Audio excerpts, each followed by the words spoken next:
अस्सलाम वालेकुम नाज़रीन, डॉक्टर दानिश रियल फोकस के साथ हाजिर है। जी हाँ, बहुत सारे लोगों ने सवाल ये किया कि डॉक्टर साहब कमज़ोर नज़र आ रहे हैं, कुछ तबीयत नासाज है। मैंने आपको ज़िक्र किया था कि कुछ मौसम के सख्त असरात और कुछ थकावट सब ने मिलकर जो है वो अपना रोल अदा किया और मैं इस सिलसिले में तबीयत मेरी काफ़ी नासाज हो गई। और बेसिकली सीजनल है, जब मुझे फ्लू और नज़ला ज़ुकाम होता है और थकावट होती है तो क्योंकि फिर वो नमाज है, तहज्जुद है या दूसरी तमाम चीज़ें हैं वो नहीं छोड़ी जा सकती, तो ज़ाहिर है ठंडा पानी, गर्म पानी, ये वो मुख्तसर ये कि इन चीज़ों के साथ साथ तबीयत की नासाजी का मेडिसिन भी लें और सारी चीज़ें साथ हो रही हों तो उसमें चीज़ें डिले हो जाती हैं। तबीयत काफ़ी नासाज हो गई थी। आपका शुक्रिया, आप लोगों ने दुआएं दी हैं, आपका बहुत शुक्रिया। चुनांचे आज कुछ बेहतर है, आवाज़ भी आपको मजबूत नज़र आ रही होगी। इंशाअल्लाह 2-4 दिन के अंदर अल्लाह ने चाहा तो अल्लाह कामिल शिफा देने वाला है। आप लोगों की दुआएं हैं, इंशाअल्लाह अच्छी सेहत के साथ आपके पास रेगुलर आऊँगा इंशाअल्लाह। तो आज का जो व्लॉग है वो वैसे मैंने कराची में करना था, लेकिन कराची की 2 ट्वीट्स की हैं मैंने, वो बहुत ही इंपॉर्टेंट ट्वीट्स हैं, मैं उसके व्लॉग के साथ करूँगा। लेकिन आज एक नई ख़बर है जो मैं आपसे शेयर करना चाहता हूँ कि देखें, KPK पंजाब असम्बली और आज़ाद कश्मीर, गिलगित बल्तिस्तान की मैं बात नहीं कर रहा, लेकिन आज़ाद कश्मीर पे और पंजाब असम्बली, पंजाब पे और KPK पे जो है ना वो काम हो रहा है। देखिए, 2 हुकूमतें JUI अपने पास लेना चाहती हैं, उसके लिए वो बहुत काम कर रहे हैं मौलाना फजल रहमान साहब, एक KPK और एक बलूचिस्तान की। अच्छा, KPK में काम इसलिए शुरू हो गया ज़्यादा कि इमरान खान ने जब से कहा है कि हम KPK की हुकूमत को डिज़ोल्व कर देंगे, तो वहाँ जो लोग बैठे हुए हैं, जो आपने सुना होगा अभी एक MNA थे जो PMLN में थे लेकिन इमरान खान को प्यारे हो गए थे, अब इमरान खान को उस MNA ने छोड़ दिया है। इसी तरह और भी बहुत सारे KPK में ऐसे लोग हैं जो अब इमरान खान को छोड़ने के लिए तैयार बैठे हैं। और पंजाब में मैंने जैसे कहा 14 PTI के मेंबरान इमरान खान को छोड़ चुके हैं और गवर्नर साहब के साथ चेहरे से चेहरा और सीने से सीना लगा के खड़े हो गए हैं कि जो गवर्नर साहब कहेंगे वो उन्होंने करना है। तो चुनांचे 14 अराकीन तो वो हैं जो बहुत ही सॉलिड हैं और गवर्नर साहब के जेब में रखे हुए हैं, जिनका ताल्लुक़ PTI से है।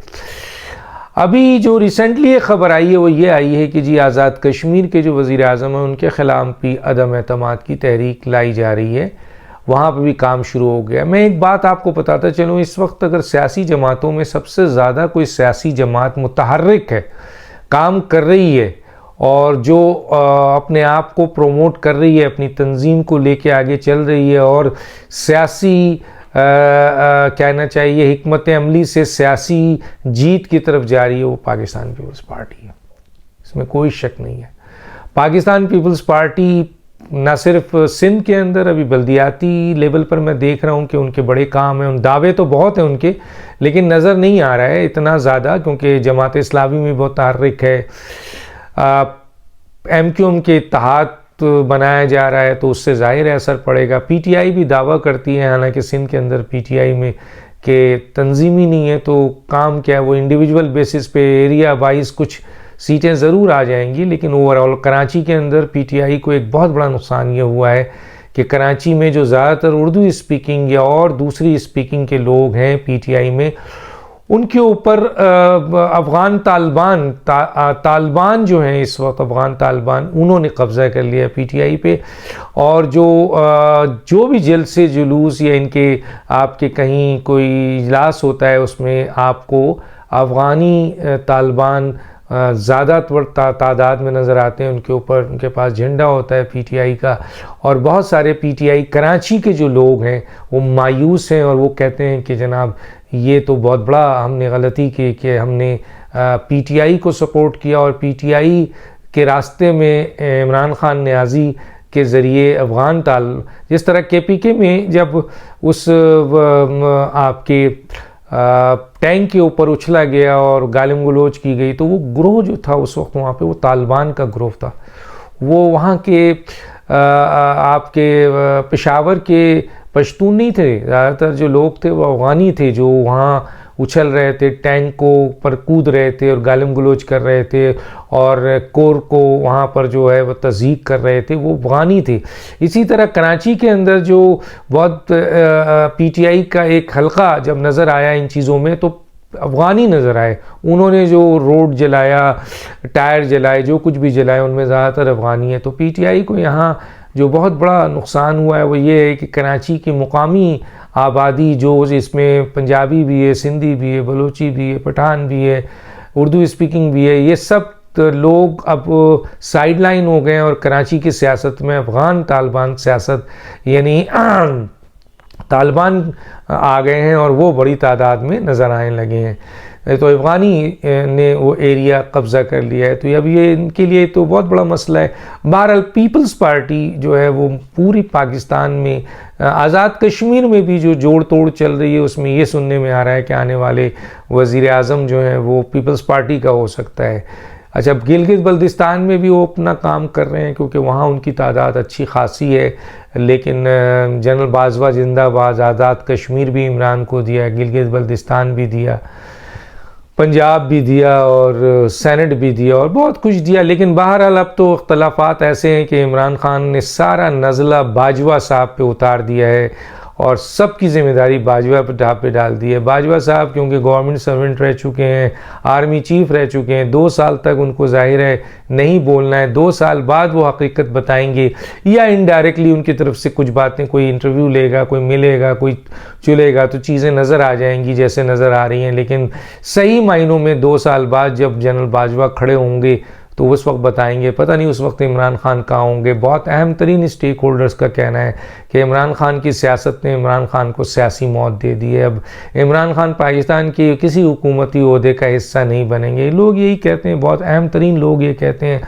बाकी तो अल्लाह को मालूम है। तो मैंने एक ट्वीट भी किया है कि इमरान खान साहब को चाहिए कि वो वेलफेयर के कामों में आ जाएँ, जो उनकी वजह शोहरत भी है और जो वो कर भी सकते हैं। सियासत उनके काम नहीं है और जिस तरह की आजकल की सियासत है, जिस तरह उन्होंने किया है, उसमें तकरीबन तमाम मेन स्टेक होल्डर्स को उन्होंने अपना दुश्मन बना लिया है।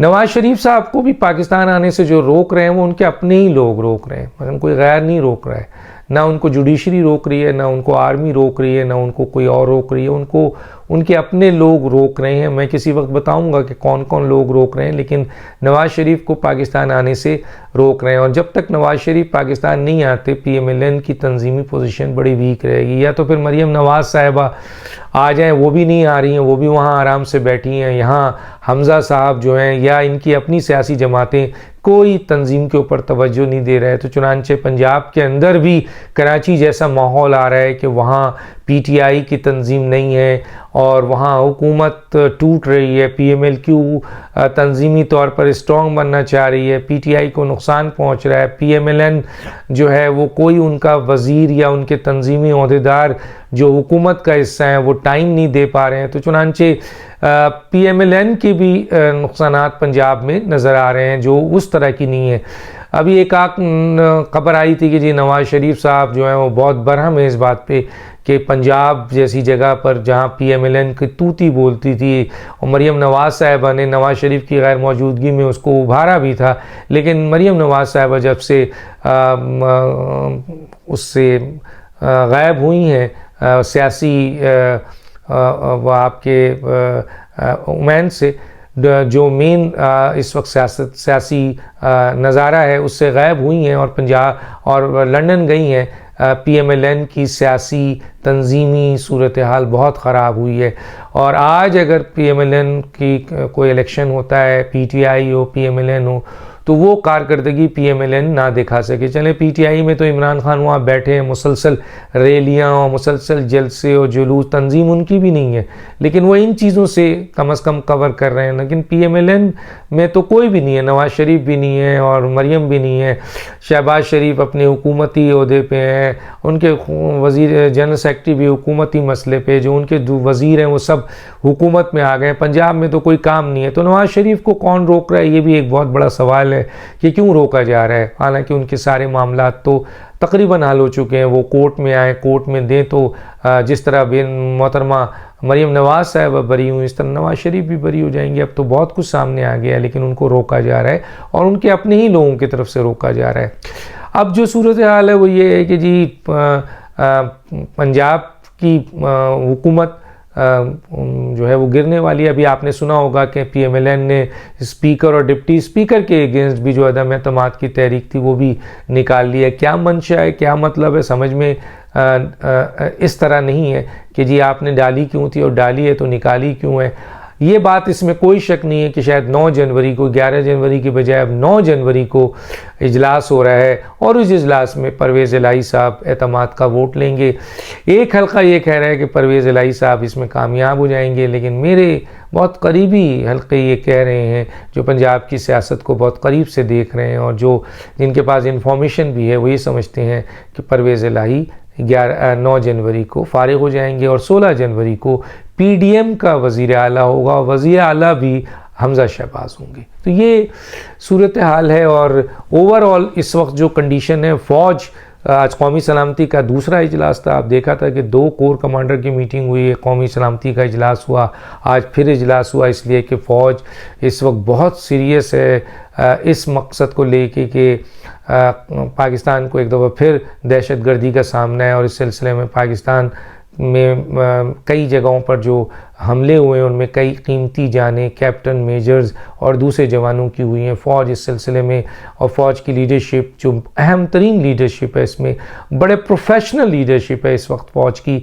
और ये वो लोग हैं जो चमकते सितारे हैं, जिनमें जॉइंट चीफ ऑफ स्टाफ हैं जनाब साहिर शमशाद साहब हैं, मिर्ज़ा साहब, आर्मी चीफ हैं जनाब सैयद आसिम मुनीर साहब हैं, CGS हैं मोहम्मद सईद साहब, और इसके अलावा आपके DGI-SI अंजुम नवेद अंजुम साहब और DGC जनाब फैसल नसीर साहब। ये वो लोग हैं जो चमकते सितारे हैं, जो जिनका प्रोफेशनल कैरियर एक्सपीरियंस एक्स्ट्राऑर्डिनरी है और जो अपनी कौम और मोहब्बत से बेइंतहा मोहब्बत करते हैं। इनके अंदर ज़रा सी भी सियासी साइको या इंजीनियरिंग या इस किस्म की फीलिंग्स नहीं है। वो सिर्फ़ और सिर्फ पाकिस्तान का नज़रियाती और जोग्राफियाई जो उनका दिफा है उसके लिए वो तैयार बैठे हुए हैं और हर किस्म की अपनी हिकमत अमली पाकिस्तान के दुश्मनों के ख़िलाफ़ उनके अज़ाइम को नापाक बनाने के लिए तैयार बैठे हैं। मौजूदा हुकूमत के लिए बड़ी तक़वियत की बात है कि उनको एक ऐसे फ़ौजी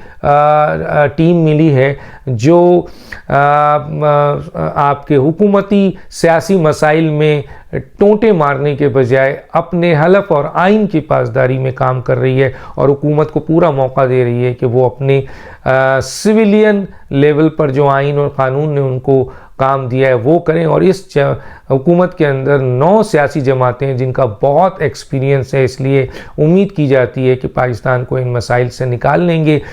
इसके बावजूद कि इमरान खान मुकम्मल तौर पर इंतशार की सियासत कर रहे हैं, लेकिन वो इंतशार की सियासत अब अपनी मौत मरती जा रही है। डॉक्टर दानिश को याद दीजिए। अल्लाह हाफिज़।